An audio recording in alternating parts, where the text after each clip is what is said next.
तो इस वीडियो को शुरू करने के पहले मैं आपसे एक सवाल करता हूँ, क्या आप अपनी लाइफ के ड्राइवर हैं या आपकी गाड़ी का स्टीयरिंग व्हील किसी और के हाथ में है? कमेंट में बताइए। हर साल लाखों लोग बड़े बड़े सपने देखते हैं, पर साल के एंड में वो वहीं खड़े होते हैं जहां उससे उन्होंने शुरू किया था। क्यों? क्योंकि उनके पास बड़े सपने देखने की ख्वाहिश तो है, पर जो हैबिट्स उन्हें उन सपनों को पूरा करने में मदद करेंगी उन्हें उनके बारे में पता ही नहीं है। तो स्वागत है स्टीवन हॉकिंग की timeless book the 7 habits of highly effective people में। इस वीडियो में हम इस बुक के हैबिट 1, 2 और 3 को डिकोड करने वाले हैं।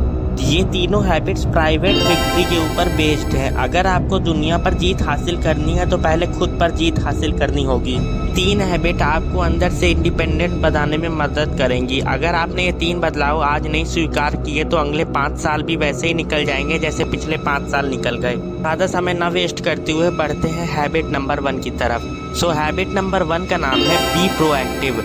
दुनिया में 2 तरह के लोग होते हैं। पहले रिएक्टिव लोग, इनका रिमोट कंट्रोल दुनिया के हाथ में होता है। ये कब गुस्सा करेंगे कब नहीं ये इन्हें खुद को नहीं पता होता, सामने वाले पर डिपेंड करता है। अगर वेदर खराब है तो इनका मूड खराब हो गया, किसी ने कुछ बुरा कह दिया इनको बुरा लग गया, ये हमेशा कहते हैं मैं क्या करूं मेरी किस्मत ही खराब है। और दूसरे होते हैं प्रोएक्टिव लोग। वो जानते हैं कि बाहर चाहे जो चल रहा हो लेकिन उनके इमोशंस उनके कंट्रोल में है। स्टीफन कोवे समझाते हैं कि circle of concern and circle of influence. Circle of concern में वो चीज़ें आती हैं जो आपके कंट्रोल में नहीं है, जैसे दूसरे लोग क्या सोचेंगे, इकोनॉमी या आपका पास्ट। रिएक्टिव लोग अपना पूरा वक्त यहाँ वेस्ट करते हैं, वहीं प्रोएक्टिव लोग अपना पूरा फोकस लगाते हैं सर्कल ऑफ इन्फ्लुएंस पर, यानी वो चीज़ें जिन्हें वो बदल सकते हैं, उनकी हैबिट्स, उनकी मेहनत और उनके रिएक्शंस। आज से मेरी किस्मत खराब है कहना बंद करो। जब भी कोई प्रॉब्लम आए खुद से पूछो इस सिचुएशन में मैं क्या कर सकता हूँ। Take your 100% responsibility. तो बढ़ते हैं हैबिट नंबर 2 की तरफ, begin with the end in mind. सोचिए आप एक फ्लाइट में बैठे हैं और पायलट कहे फ्लाइट बहुत बढ़िया चल रही है, बस दिक्कत ये है कि हमें पता नहीं हम कहाँ जा रहे हैं। क्या आप उस फ्लाइट में बैठना चाहेंगे? बिल्कुल नहीं। पर दुख की बात यह है कि 90% लोग अपनी ज़िंदगी की फ़्लाइट ऐसे ही चला रहे हैं। उन्हें रोज़ मेहनत करनी है पर कहाँ पहुँचना है ये क्लियरली नहीं पता। स्टीफन कोवे का कहना है कि हर चीज़ दुनिया में 2 बार बनती है, पहले मेंटल क्रिएशन यानी अपने दिमाग के अंदर, और फिर फिजिकल क्रिएशन यानी असल दुनिया में। एक घर बनाने से पहले पेपर पर सब कुछ तय हो जाता है, तो आपकी लाइफ का ब्लूप्रिंट कहाँ है? अगर आपके पास एक क्लियर विजन नहीं है तो आप किसी और के विजन के हिसाब से चल रहे हैं। एक पेपर पर क्लियरली अपने एंड गोल्स लिखें और फिर उसके अकॉर्डिंग एक्शंस लें। हैबिट नंबर 3 है पुट फर्स्ट थिंग्स फर्स्ट। ज़रूरी काम पहले करें। आप प्रोएक्टिव भी बन गए, आपने गोल्स भी सेट कर लिए, पर अगर आप रोज सुबह उठकर सिर्फ सोशल मीडिया पर स्क्रॉल कर रहे हैं तो क्या मतलब?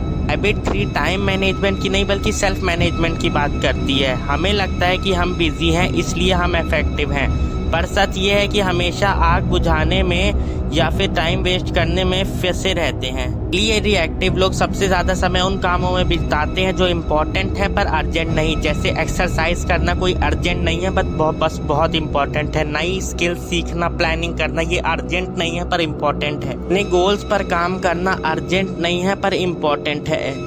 रोज रात को अगले दिन के टॉप 3 सबसे ज़रूरी काम की लिस्ट बनाओ और सुबह उठते ही सबसे पहले उन्हें ख़त्म करो। No distractions. दोस्तों, ये तीनों आदतें आपको मिलकर बनाती हैं एक इंडिपेंडेंट इंसान। First, be proactive, remote control अपने हाथ में। Second, begin with the end in mind, अपनी लाइफ का नक्शा तैयार करो। Third, put first thing first, जो ज़रूरी है उसे पहले करो, या दूसरे शब्दों में ये कहूँ कि अपनी प्रायोरिटीज सेट करो।